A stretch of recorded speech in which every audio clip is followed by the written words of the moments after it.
নেতা যখন তার ভাষণের মঞ্চে পইরা যায়, তখন আমরা যদি দুঃখ করি তাহলে কিন্তু আমরা ঘটনাটা বুঝি না।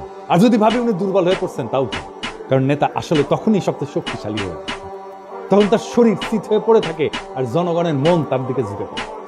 রাজনীতি কেবল শব্দের খেলা না, এটা কখনো কখনো শরীর ভাঙার বিনিময়ে মন জয়ের কাহিনী। শফিক ভাই মানুষের মন জয় করেছে। উনি মন জয় করার মতোই মানুষ, একজন অত্যন্ত উঁচু মনের মানুষ, একজন অত্যন্ত ক্যাপাবল। শফিক ভাই দ্রুত আরোগ্য লাভ করেন, আবার রাজনীতির মঞ্চে ফিরে আসেন।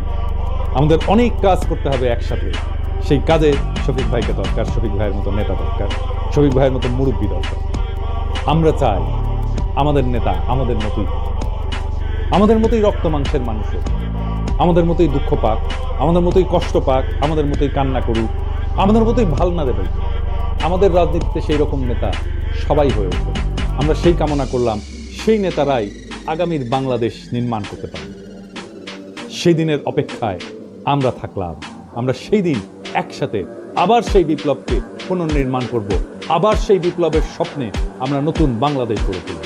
ইনকিলাব জিন্দাবাদ।